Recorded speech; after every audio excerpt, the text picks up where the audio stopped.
O bode emissário de Levítico 16 era uma representação de Satanás?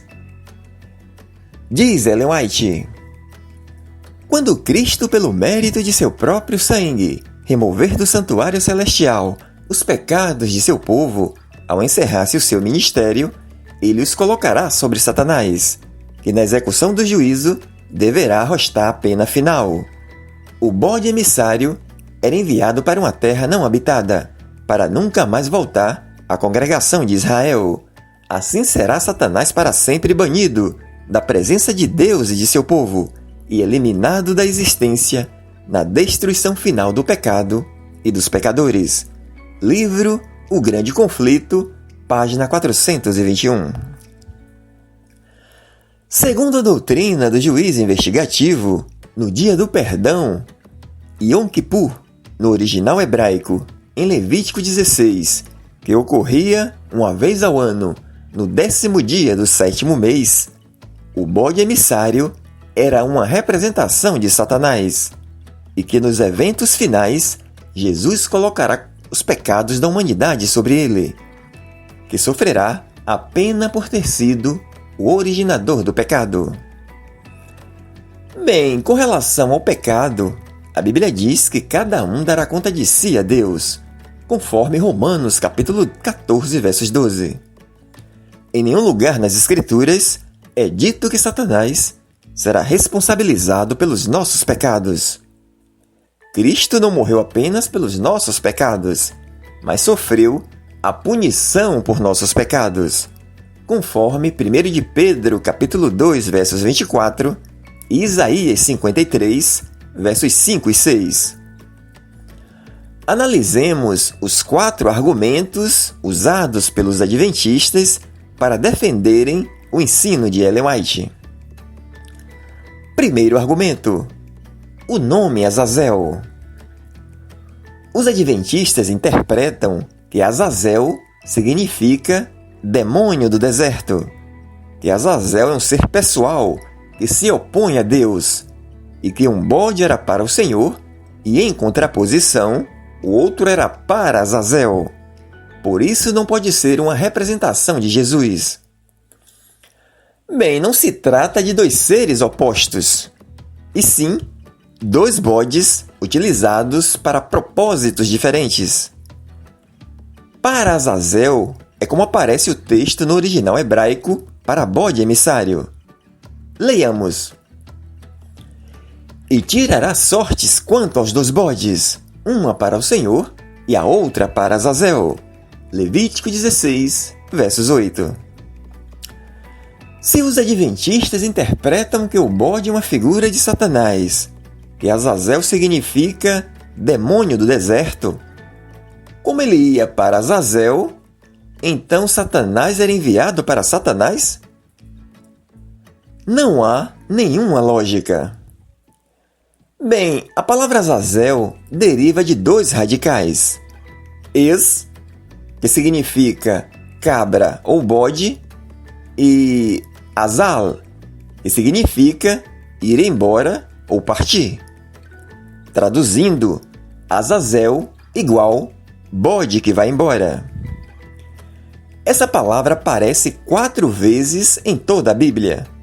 Em Levítico 16, no verso 8, 2 vezes no verso 10 e no verso 26. Em todas as ocorrências, ela é prefixada pela preposição para.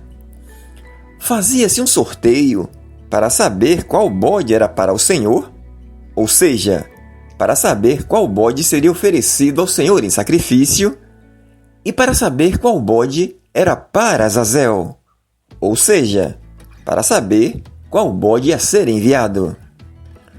O texto no original diz que o bode era para Azazel, e não que era Azazel. Portanto, Azazel era o lugar para onde o bode era enviado. Segundo argumento: o bode emissário não derramou sangue. Alegam os adventistas que o bode emissário não derramou sangue, e sem derramamento de sangue não há remissão, e que, portanto, não pode representar Jesus. e citam como prova Hebreus 9:22, que diz assim: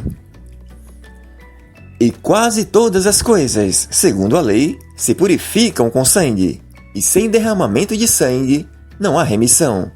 Hebreus capítulo 9, versos 22.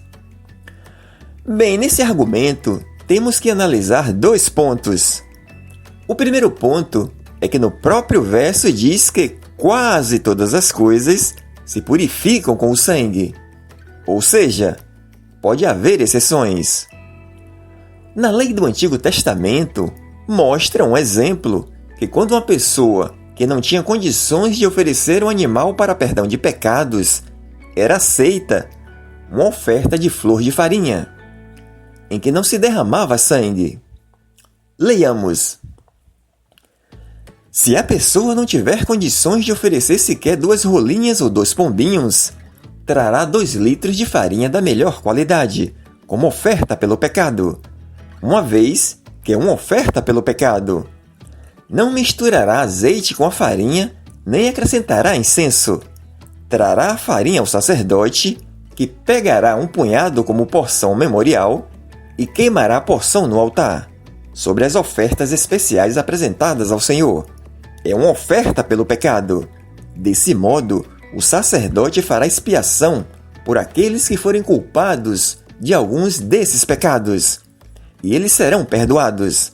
O restante da farinha será do sacerdote, como se faz com a oferta de cereal. Levítico capítulo 5, versos 11 a 13. No ritual de purificação do leproso, também eram usados 2 animais, sendo que um permanecia vivo. Leiamos. Esta será a lei a respeito do leproso no dia da sua purificação. O leproso será levado ao sacerdote. Este sairá fora do arraial e o examinará.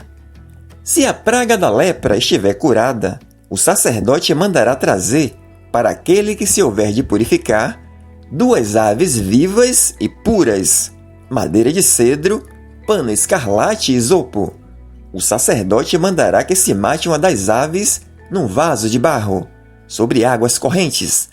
Depois o sacerdote pegará a ave que ficou viva, a madeira de cedro, o pano escarlate e o isopo, e os molhará no sangue da ave que foi morta, sobre as águas correntes, e aspergirá 7 vezes sobre aquele que há de purificar-se da lepra. Então o declarará puro, e soltará a ave que ficou viva para o campo aberto. Levítico capítulo 14, versos 2 a 7. Veja que nesse ritual, uma das aves permanecia viva, não derramava sangue, o mesmo que acontecia com o bode emissário no ritual do dia da expiação. E por que o bode não derramou sangue? Porque o sumo sacerdote não poderia matar o bode, usar o sangue do animal no propiciatório e, em seguida, enviar esse mesmo bode, a menos que o bode fosse ressuscitado. Não tinha como sacrificar o bode e enviá-lo ao deserto. Por isso, a necessidade de 2 animais. E o segundo ponto é que os adventistas querem aplicar o não derramamento de sangue do bode emissário a Hebreus 9:22. Só que temos que olhar para Hebreus 9:22, considerando todo o contexto. O autor está comparando a obra de Cristo com o trabalho do sumo sacerdote no ritual do dia da expiação. E nesse ritual já estava incluído o derramamento de sangue com o primeiro bode. O trabalho com o segundo bode não era um ritual à parte. O autor de Hebreus se refere ao trabalho como um todo, pois os 2 bodes faziam parte da mesma oferta pelo pecado. Vejamos. Da congregação dos filhos de Israel, tomará 2 bodes para oferta pelo pecado e um carneiro para o holocausto. Levítico 16, versos 5.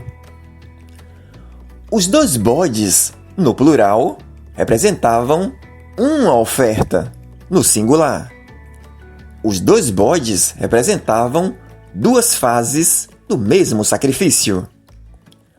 O escritor de Hebreus está falando da superioridade da nova aliança. Ele diz que assim como na expiação da antiga aliança se derramava sangue de animais, na expiação da cruz, um sacrifício único, melhor e eterno, o sangue de Jesus foi derramado. O derramamento de sangue faz parte das duas alianças. Por isso que ele diz: sem derramamento de sangue não há remissão. Portanto, os adventistas usam Hebreus 9:22 sem considerar o contexto. Terceiro argumento.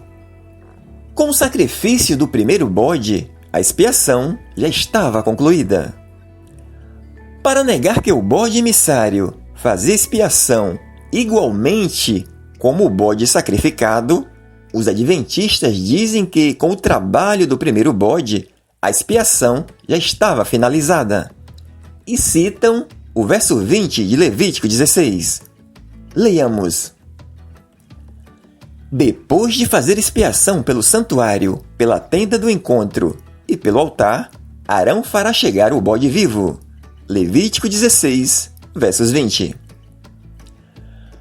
Mas será que todo o trabalho do dia da expiação já estava finalizado? Negativo. O ritual incluía a remoção dos pecados para fora do acampamento. O trabalho de expiação era feito em duas etapas. O bode emissário também fazia expiação, pois este tinha sobre si os pecados confessados e tinha que levá-los para fora do acampamento. Perceba que no próprio versículo usado pelos adventistas, diz que antes do bode vivo ser enviado, o trabalho de expiação tinha sido concluído apenas pelo santuário, pela tenda do encontro e pelo altar. Em seguida, o sumo sacerdote confessava os pecados do povo sobre o bode emissário e enviava-o ao deserto. Vejamos. Porá as duas mãos sobre a cabeça do bode vivo, e sobre ele confessará todas as iniquidades dos filhos de Israel, todas as suas transgressões e todos os seus pecados, e os porá sobre a cabeça do bode. Depois enviará o bode ao deserto, pela mão de um homem à disposição para isso. Assim, aquele bode levará sobre si todas as iniquidades deles para a terra solitária. E o homem soltará o bode no deserto. Levítico 16, versos 21 e 22. Aí fazia-se expiação pelos sacerdotes e por todo o povo. Vejamos. Fará expiação pelo santuário, pela tenda do encontro e pelo altar. Também a fará pelos sacerdotes e por todo o povo da congregação. Levítico 16, versos 33. Depois de terminar a remoção dos pecados dos sacerdotes e do povo, é que se completava todo o trabalho do dia da expiação. Portanto, o argumento em dizer que com o trabalho do primeiro bode a expiação já estava concluída é falacioso. E o quarto argumento? O bode emissário deixava a pessoa impura. Os adventistas alegam que o bode emissário não poderia ser uma representação de Jesus porque deixava a pessoa impura, pois aquele que tinha que enviá-lo ao deserto tinha que lavar suas vestes para entrar no acampamento. E citam Levítico 16, versos 26, que diz assim: Aquele que soltar o bode para Azazel lavará as suas roupas e se banhará com água, e depois poderá entrar no acampamento. Levítico 16, versos 26. Bem, os versos seguintes desmontam mais esse argumento. Leiamos. O novilho e o bode apresentados como ofertas pelo pecado, cujo sangue Arão trouxer ao lugar santíssimo para a cerimônia de expiação, serão levados para fora do acampamento. O couro, a carne e os excrementos dos animais serão queimados. aquele que os queimar lavará suas roupas e se banhará com água antes de voltar ao acampamento. Levítico 16, versos 27 e 28. Veja que aquele que queimava o couro, a carne e os excrementos do bode sacrificado também ficava impuro. Tinha que lavar suas vestes para entrar no acampamento. Ou seja, da mesma forma que aquele que enviava o bode vivo ficava impuro, aquele que queimava os restos mortais do bode morto ficava impuro. Mais um argumento sem fundamento. Portanto, esses 4 argumentos usados pelos adventistas na tentativa de defenderem o ensino de Ellen White de que o bode emissário era uma representação de Satanás, não se sustentam na Palavra de Deus.